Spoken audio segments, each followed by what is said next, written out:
Hola Analía, soy Tiago Corin. Muchas gracias por darnos este espacio para realizarte una entrevista, para conocer tu historia y la organización Historia de Desobedientes. Esta entrevista la tenemos en el marco de las actividades especiales por el Día de la Memoria, la Verdad y la Justicia que hacemos en la Escuela Martín Buber. Para Dale, Tiago, empezar, gracias a vos por la entrevista. Gracias.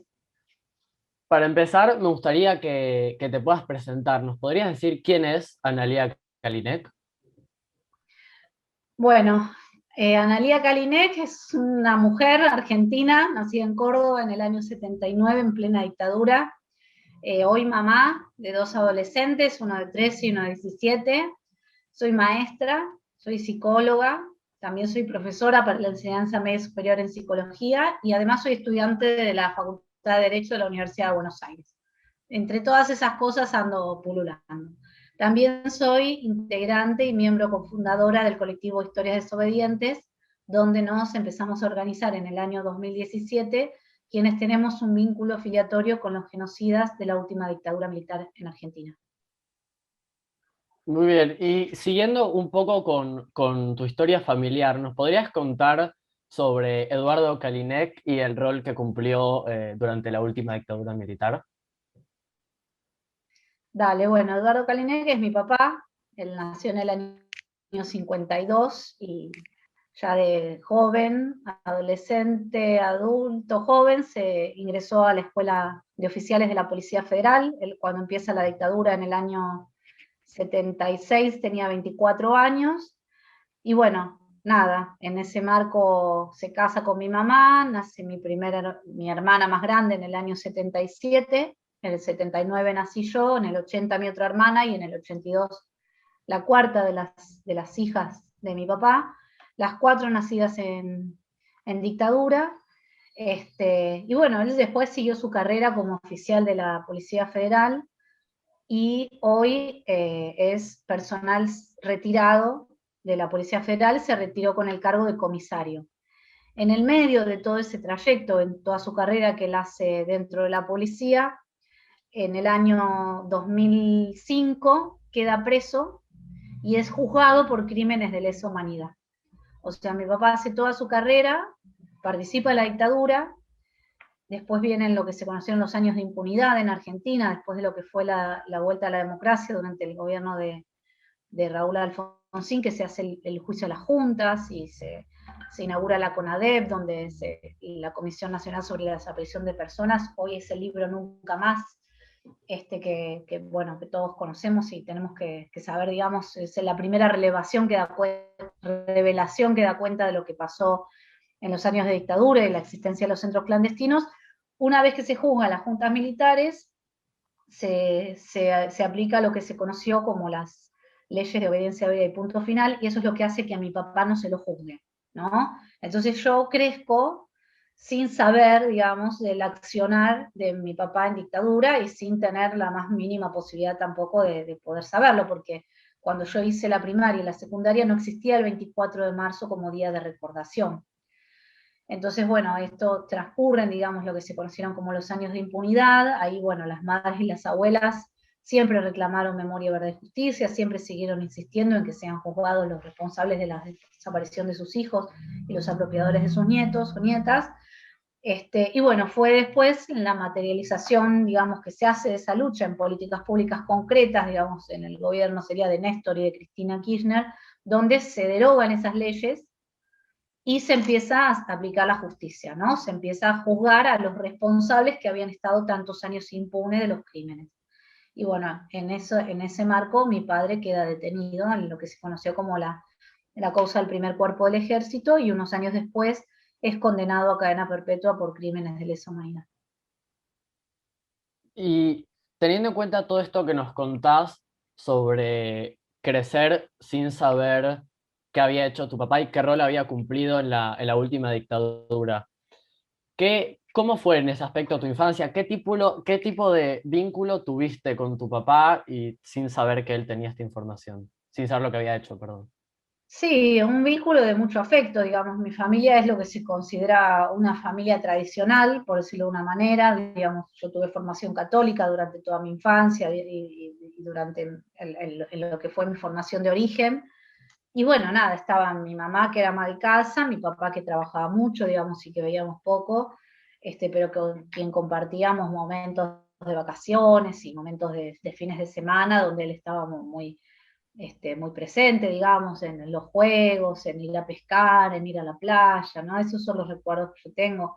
Después también como muy endogámico, al ser cuatro hermanas, digamos, todas más o menos de la misma edad, eran como mi círculo social, eran mis propias hermanas, por decirlo de alguna manera. Y bueno, y en ese marco yo tengo un registro, digamos, de una infancia feliz, digamos, sin apremios económicos, ¿no? Con una mamá que se ocupaba de que esté todo bien, con un papá que hacía el sostén económico y a que nunca nos falte nada en casa. Después, bueno, sí, la adolescencia, con lo que implica ser adolescente en todo, en cualquier momento de la historia de la humanidad, ¿no? Con, bueno, estas crisis y estas contradicciones, pero que nunca me distanciaron de mi papá, ¿no? Más allá de los cuestionamientos que cualquier adolescente puede tener con su padre o con su madre, nunca me salí como de lo más o menos esperable, digamos, de una hija adolescente. Por eso fue tan difícil para mí después cuando él queda detenido entender que mi papá hubiese sido capaz de cometer esos crímenes tan horribles. Vos nos contás que naciste en el 79, es decir, en plena dictadura, por lo que, como charlamos recién, tu infancia y tu adolescencia transcurrieron también en los años inmediatamente posteriores a la dictadura. Sobre Claro. esta dictadura, ¿qué imagen tenías, sabías sobre, por ejemplo, los desaparecidos o en tu casa se hablaba al respecto o también en la escuela? No, Tiago, no, ni remotamente. Yo pensá que yo ya era una grandulona ya de 24, 25 años cuando mi papá quedó preso y yo no tenía, no había forma, no podía entender de qué se trataba, ¿no? Yo algún registro de madres y abuelas de Plaza de Mayo muy vago podía tener, pero como algo de la tele, ¿no? Como algo que pasaba allá lejos en algún lugar del planeta, ¿no? Pero que no tenía nada que ver ni conmigo ni con mi mundo. Después en mi casa nunca se habló de dictadura, nunca se habló de política en general, ¿no? Era como algo medio como que el mundo transcurría en la vida intrafamiliar y en una cuestión también muy endogámica, de el afuera como algo, viste, medio hasta peligroso si se quiere, entonces no tenía contacto con toda esta vida social que, bueno, que hoy es mi mundo, pero que en la familia y en los modos de crianza que yo tuve no había forma de que yo me pudiera vincular o involucrar con cuestiones sociales o con las luchas o lo que estaba pasando a nivel país. Teniendo en cuenta todo esto también nos contás ahora de no poder creer y no entender lo que realmente había hecho tu papá cuando va preso, ¿cómo fue la reacción de tu familia, de tu mamá, de tus hermanas? Y bueno, el mandato en casa era siempre, bueno, hay que acompañar a papá, y bancarlo y estar ahí para lo que él necesite, porque pobre, con todo lo que hizo por nosotras, que nunca nos faltó nada, es como una cosa de lealtad incondicional, ¿no? Mi mamá ya falleció joven, siempre mantuvo como una posición de que él era el hombre de su vida y como, ¿no? El padre de sus hijas, y siempre se mantuvo como incondicionalmente al lado de él, con un costo después muy alto que se materializó a mi juicio en una enfermedad, digamos, un cáncer en la sangre que arrastró durante muchos años. Pero bueno, una mujer que se la puede pensar como muy sometida, si se quiere, ¿no? Como muy sojuzgada, digamos, a este padre, digamos, a este pater familia que era quien comandaba, digamos, la casa. Entonces, esto también fue un mandato claro de mi padre, ¿no? Cuando él queda detenido, nos dice directamente, ustedes no tienen que creer nada de lo que se va a decir, es todo mentira, yo no tengo nada que arrepentirme, yo salí a defender a la patria, se van a decir muchas cosas, pero ustedes no tienen que creer nada.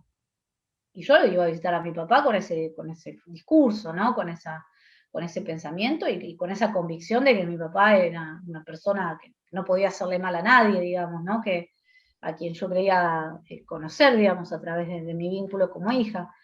Y bueno, y a medida que fueron pasando los años y avanzó la causa, no, cada vez me quedaban menos posibilidades de dudar frente a la contundencia, digamos, de los hechos y de los testimonios y de la verdad que se imponía y de todo lo que implicó el advenimiento de los juicios, ¿no? Porque los juicios, además de traer la posibilidad de juzgar a los responsables, también visibilizó un montón de cosas y dio la posibilidad de que se ventilen un montón de cosas que de otra manera a nivel social no se conocían. Entonces, ahí cuando yo entro a tomar este registro, además empiezo a estar más permeable en relación a lo que pasa, a nivel social empieza a haber también mucha más difusión, y yo no tengo dudas, digamos, de que eso estuvo mal, digamos, que torturar está mal, que secuestrar bebés, robarse bebés está mal, que desaparecer personas está mal. Entonces, cuando yo entiendo y asumo esta posición, el reproche por parte de mis hermanas, por parte de mi padre, por parte de mi madre, en un principio fue de enojo, ¿no? ¿Cómo? No tenés, vos tenés que estar acompañando a tu papá, ¿no? Estos mandatos también tan patriarcales que nos atraviesan y que nos generan un contrasentido a los integrantes de Historias Desobedientes porque son mandatos muy fuertes y que tienen cierta lógica de lealtad familiar, ¿no? De preservar a la familia, que por otro lado se contrapone a un deber social también, ¿no? A un deber de ser responsable, a un deber de poder repudiar crímenes tan horribles. Entonces, a donde nos parábamos estábamos siempre como en un lugar en falta, ¿no? Porque eran excluyentes, pues, ser leal a un padre y comprometerse socialmente con una causa ni más ni menos como la de las madres y las abuelas. Entonces, ahí es donde, bueno, la decisión es personal, es política también, ¿no? Decir, bueno, no, yo esto no lo puedo consentir por más que sea mi padre o por más que sea quien sea. Yo esto lo tengo que repudiar y voy a trabajar para que personas como mi padre cumplan condena y paguen por todo el daño que generaron. Teniendo en cuenta todo esto que también que charlábamos recién, desde que él está preso y particularmente desde que tomaste conciencia de lo que había hecho y todo lo que eso implicaba, quería saber si lo visitaste o si lo viste y cómo fueron, cómo se dieron esos encuentros, si es que los hubo. Sí, sí, bueno, ya te digo, los primeros años yo lo iba a visitar regularmente a la cárcel, ¿no? Con esta idea de pobre mi papá, se equivocaron, a ver en qué momento se van a dar cuenta que hubo un error y lo van a volver a mandar a casa, ¿no? Después pasaban los años, mi padre seguía preso y cuando yo voy entendiendo un poco más de lo que va pasando, yo ya empiezo a avanzar en mi carrera universitaria, empiezo a vincularme con otro tipo de bibliografía, con otro tipo de, de, de contextos sociales también, ¿no? Porque yo crecí en familia, escuelas privadas, con formación católica, en clubes, en el club de la Policía Federal era donde también tenía mi vida social, entonces era como un mundo muy, muy cerrado. Entonces, me acuerdo en el año 2008, cuando lo veo, lo que después fue como la última vez, por muchos años, que fue el año en que se eleva la causa juicio oral y donde yo accedo a leer el auto de elevación a juicios, donde leo los testimonios de las personas que habían sido torturadas por mi papá. Yo ahí voy directamente a hablar de ese tema con mi papá, cosa que nunca antes había hecho, porque nosotras, mi mamá y mis hermanas, íbamos a visitarlo a la cárcel y hablamos de cualquier cosa menos de que mi papá estaba en la cárcel, ¿no? Era como un tema silenciado, ¿no? Y bueno, en esa última charla que yo tengo con él allá en el año 2008, le digo, pero papá, le digo, vos negás todo, digamos, porque él como estrategia de defensa, cuando él declara, niega todo, incluso negaba cosas que yo sabía que eran verdad, ¿no? Como su alias, el alias de él era Dr. K, y eso nosotros en casa sabíamos de ese alias, y él niega todo, digamos, como estrategia de defensa, pero yo ya empiezo a darme cuenta que estaba mintiendo, ¿no? Que no estaba diciendo la verdad. Y entonces en la última conversación que tengo con él empieza como a querer explicarme y a justificar lo que él había hecho, ¿no? Primero me dice que yo era muy chica y yo no puedo entender lo que pasó porque era una época y me habla de la guerra, de la teoría de los demonios. Entonces, yo también ya pensando, ¿no? Como su función del Estado, como policía, digamos, es proteger a la población civil, no llevarla a un centro clandestino y robarle a sus hijos, o mucho menos tirarla de un avión. Entonces ya desde ese lado no había argumentación, y después se intenta hasta justificar la tortura, ¿no? Como diciéndome, bueno, que no, que era necesario sacar información, era necesario secuestrar gente, y bueno, y ahí ya me doy cuenta que no hay punto de encuentro, digamos, y ahí se produce un quiebre en la relación con mi papá, que después desemboca en un juicio, digamos, o sea, yo me distancio después de mi mamá y de mis hermanas, después tenemos algún encuentro, porque vos pensás que mi mamá es la abuela de mis hijos, yo soy la tía de los hijos de mis hermanas son las tías de mis hijos, o sea, hay todo un entramado familiar muy complejo, ¿no? Donde estas cuestiones se van tramitando en el día a día también. Entonces, estando mi papá preso, yo pierdo contacto y relación con él, pero después con mis hermanas y con mi mamá, de alguna manera la relación sigue y va teniendo distintos momentos, digamos, a lo largo de los años. No obstante eso, después de que muere mi mamá, en el año 2015, mi padre y mis dos hermanas más chicas, que las dos son personal civil de la Policía Federal y además cursan sus estudios universitarios en el Instituto Universitario de la Policía Federal. Vuelvo al tema de la endogamia, ¿no? De estas instituciones, tanto familiares y a la institución a la cual pertenecen, presentan en el foro civil, en el marco del juicio por sucesión que me está haciendo mi mamá, por la muerte de mi mamá, un escrito donde dicen que a mí se me tiene que declarar indigna y desheredar, ¿no? Y me tienen que, yo no puedo cobrar la herencia de mi mamá porque soy una mala hija, porque fui detectada por grupos activistas en la Facultad de Psicología, cosas así, argumentan en ese escrito. Y bueno, ¿y esto por qué te lo cuento? Porque en ese marco, el año pasado, no, en octubre del 2019, la jueza que atiende en esta causa llama a las partes para que tengamos una conciliación obligatoria. Entonces yo lo había visto a mi papá en el año 2008, en esa última vez que lo voy a visitar a la cárcel. Después en el 2015, cuando muere mi mamá, en el velorio yo me lo cruzo, pero no intercambio palabra con él. Y después lo vuelvo a ver ahora en el 2019, cuando la jueza nos convoca a una conciliación obligatoria.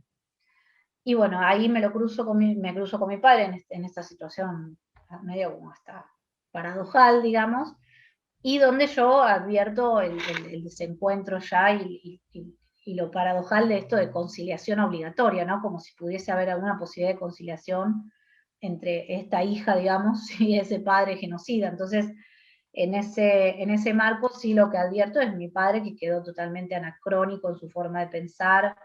Él arranca su alocución diciendo que él cree en Dios, la patria y la familia, que yo me tengo que retractar de decir que él es un genocida, ¿no? Y bueno, y la jueza que como intervención le dice, Eduardo, tenemos que empezar a respetar al que piensa diferente, ¿no?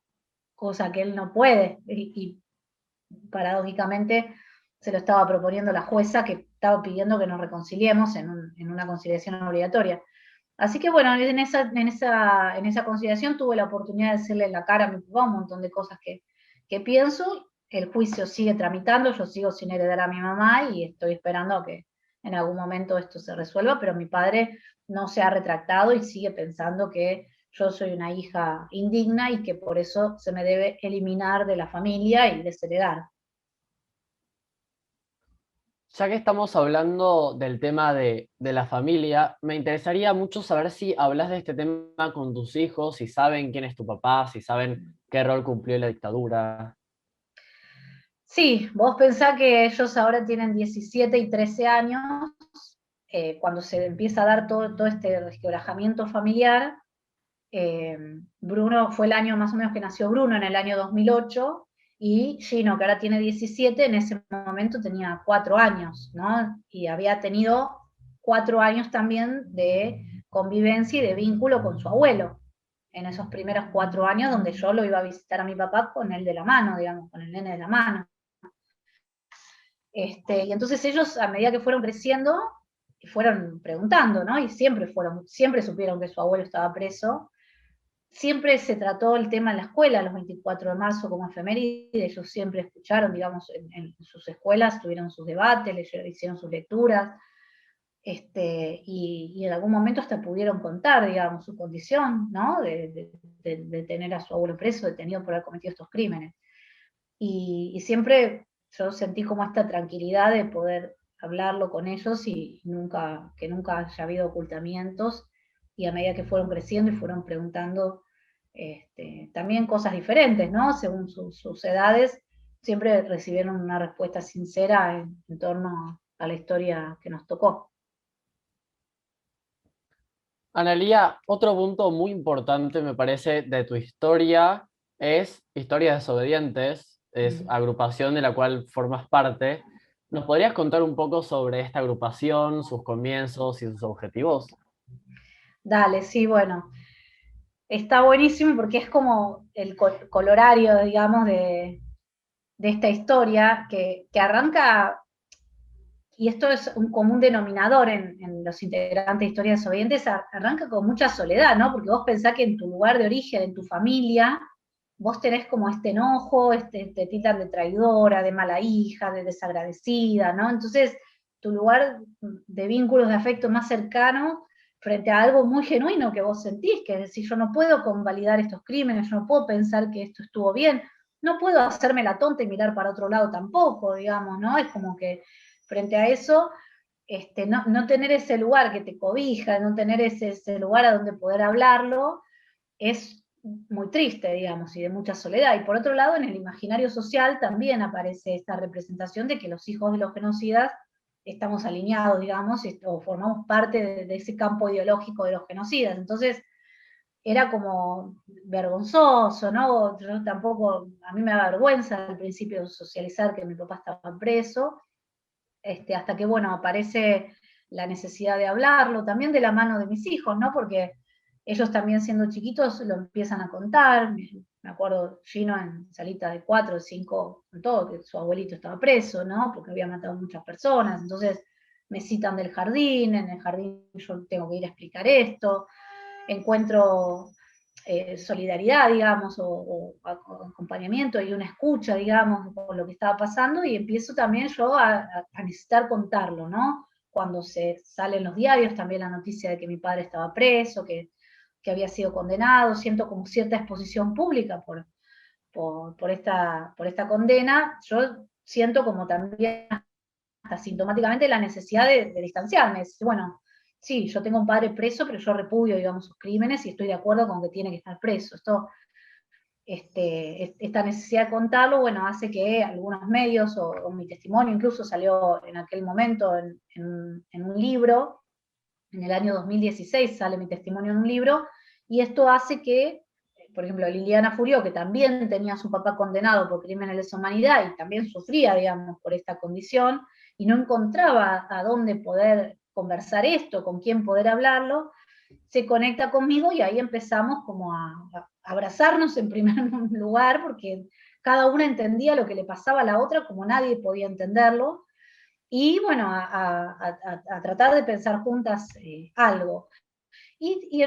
También en este recorrido que yo venía haciendo, ya casi terminando, ya me había recibido de psicóloga, me parece, yo advertía que debía estar pasando en otras familias lo mismo, ¿no? Que no podía ser indiferente en una familia el hecho de que un padre, un tío, un abuelo esté condenado por estos crímenes. Entonces, en ese marco, bueno, cuando viene el 2x1 y la movilización que se hace a Plaza de Mayo en el 2017, con Lili vamos juntas, con los pañuelos blancos, y al poquito tiempo sale una nota que tuvo mucho impacto social de la hija de Echecolás, Mariana Dopazo, que se autorreferencia como ex hija de Miguel Echecolás, y titula la nota Marché contra mi padre genocida, que es lo mismo que habíamos ido a hacer Lili y yo, marchar contra nuestros padres genocidas, para que no le apliquen el 2x1 y no se vuelva con la impunidad. Entonces la llamo por teléfono a Lili, le digo, Lili, somos 3, le digo, hay que ir a buscar a Mariana, le digo, mirá, lee la nota, es igual que nosotros lo que le está pasando, porque habla del estigma social, habla de la vergüenza y habla del repudio, digamos, al accionar de su padre.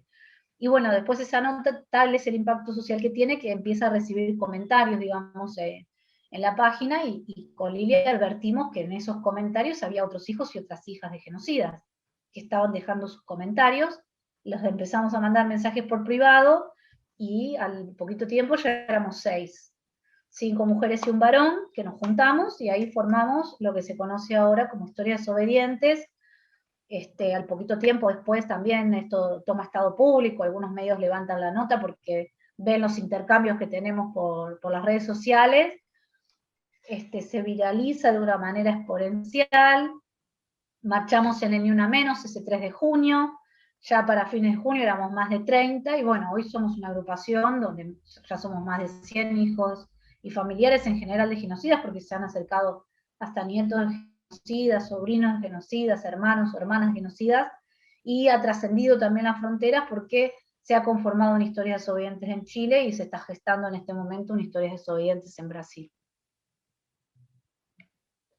Sé que uno de también los principales objetivos, objetivos de la agrupación fue y es un proyecto de ley para que los familiares puedan declarar en contra de sus propios familiares en casos de delitos de lesa humanidad. ¿Nos puedes contar un poco sobre este proyecto y en qué estado se encuentra? Sí, bueno, eso tiene que ver con lo que hablábamos hace un rato de los mandatos sociales y culturales, ¿no? Estas cosas de las lealtades, viste que hablamos desde lo religioso, que honrarás a tu padre, hasta el imaginario social, ¿no? Donde uno debe cierta lealtad a sus padres, cierto cariño también, ¿no? Como obligadamente. Y esto también se trasluce o se cristaliza en el Código Procesal Penal, en las leyes que imperan en nuestro país y en todas, en general en los distintos países hay una norma de esta naturaleza que prohíbe que un hijo pueda declarar o testificar en contra de sus progenitores, ¿no? Excepto que el delito sea cometido contra el propio hijo o un familiar de igual grado, ¿no? Entonces, como que el sistema jurídico protege la cohesión familiar, entiende que es tan importante mantener la unión familiar que pone esta restricción para que un hijo no tenga que estar, que no declare nunca en contra de su padre, ¿no?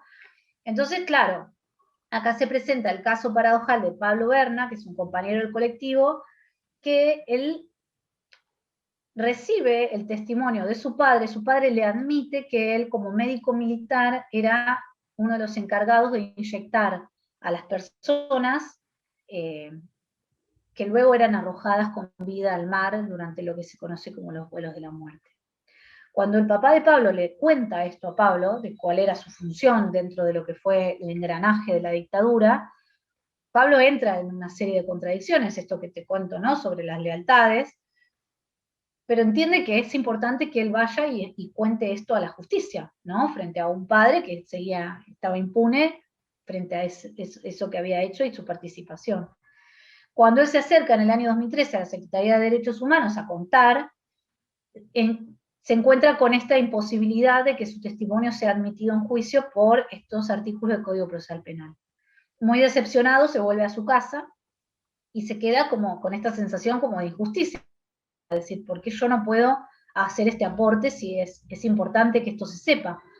Bueno, cuando se conforma Historias Desobedientes, Pablo, que ya tenía todo esto elaborado, nos propone presentar un proyecto de ley, que es de su autoría, para que estos artículos que prohíben que un hijo declare o testifique en contra de su padre no sean admitidos, en principio, en crímenes de lesa humanidad. Uno lo podría pensar en todo orden de la vida, ¿no? Pero en principio y ante la urgencia del esclarecimiento de estos crímenes, que no sean admitidos estos artículos en crímenes de lesa humanidad. Bueno, el proyecto nunca fue tratado en las comisiones que corresponde, digamos, no sabemos si en algún momento será tratado, no obstante lo cual, los desobedientes hemos encontrado, digamos, formas de participar en estos juicios, ya sea prestando declaración a algunos familiares de genocidas, cuyos genocidas ya han fallecido, entonces no existe ese principio, o en el caso de Pablo, ha podido declarar en el juicio contra Ofensiva Montonera, aunque de los 3 jueces uno se opuso a que Pablo declare, los otros 2 lo admitieron. ¿Y por qué se le permitió declarar? Porque su padre no era imputado en esa causa. Entonces él fue a presentar su testimonio, pero claro, cuando él contó lo que sabía, indefectiblemente su padre quedaba imputado. Entonces, como todavía no se dictó la sentencia, no sabemos el alcance que pueda tener esta declaración y si los jueces van a poder recoger el guante y decir, bueno, a partir de haber escuchado esto que pasó, lo vamos a llamar a Alejandro Berna, que es el padre de Pablo, a que venga a dar cuenta por lo que su hijo nos cuenta. Pero bueno, el proyecto de ley es uno de los objetivos porque nosotros entendemos que eh, los crímenes de lesa humanidad, lesionar a toda la humanidad, nos abarcan también a los hijos de los genocidas, ¿no? Y no podemos quedar por fuera de la humanidad como lesionados y se nos puede prohibir ir y declarar en los juicios para contar lo que sabemos. Analía, al principio de la entrevista te pregunté quién eras y quién era tu papá, y para cerrar me gustaría pensar sobre el nombre completo de la agrupación, que es Historia de Desobedientes, Familiares de Genocidas por la Memoria, la Verdad y la Justicia. Y me interesa preguntarte sobre esto que estamos charlando, la palabra familiares. ¿Ustedes se siguen considerando familiares, hijos de sus padres? ¿Qué significa para vos ser Kalinek, ya sabiendo quién es Eduardo Kalinek? Sí, ese es un debate que tuvimos y también es una decisión política que tomamos el asumir como sujeto político ese lugar de enunciación de familiares de genocidas, ¿no? Hay compañeras que deciden cambiarse el apellido en un recorrido también muy genuino y muy personal, digamos, que han hecho en función de este repudio y de poder manifestarlo. Y en otros casos también nosotros decimos que no, que es desde esta condición donde nosotros encontramos un valor para poder también darle fuerza, digamos, a este repudio, ¿no? Es como decir, hasta tus propios hijos, hasta tu propia familia te repudia, ¿no? No salirnos de esa familia, sino decir, bueno, yo asumo esta que es mi historia, yo asumo que es mi padre genocida, y yo repudio, digamos, lo que hizo. Es como esto de ser heredero forzoso, ¿no? De una historia y decir, bueno, yo entiendo que esta es mi historia, entiendo que este es mi padre que cometió estos crímenes, y yo me posiciono en contra y le reclamo desde mi lugar de hija que cuente lo que sabe, que diga dónde están los compañeros y compañeras detenidas desaparecidas, que diga cuál es el destino de los bebés que todavía falta recuperar, ¿no? Más allá de que hay toda una sociedad reclamando esta información, que se sepa también que sus propias hijas, sus propios hijos, sus propios nietos y nietas también se las están reclamando y también están reprochando los crímenes que cometieron. Como ese valor, digamos, que es el que tenemos, digamos, no es que estamos poniéndonos en un lugar que no nos toca, sino como es un lugar que nosotros asumimos y lo entendemos también como un valor también político, como un lugar de enunciación inédito, digamos, donde no existe antecedente a nivel mundial, si se quiere, donde los propios familiares de los perpetradores se hayan organizado colectivamente y hayan conformado una voz colectiva de repudio a los crímenes de esta naturaleza. Bueno, Analía, eso fue todo. Muchas gracias por darnos esta oportunidad de conocer tu historia y las historias desobedientes que fueron sumamente interesantes y muy enriquecedoras. Espero que podamos seguir en contacto para futuros diálogos. Seguro, y te digo, Tiago, sos un grosso, mirá que a mí me han entrevistado hasta periodistas, y la calidad de la entrevista fue buenísima y te recontra felicito en serio porque la has llevado, la has retomado, has seguido el hilo, lo cual habla muy bien del recorrido que estás haciendo, así que te felicito a vos y a tu profesor, que supongo que estará por ahí escuchando, porque ha sido una muy buena entrevista, en serio te lo digo. Muchas gracias, en serio.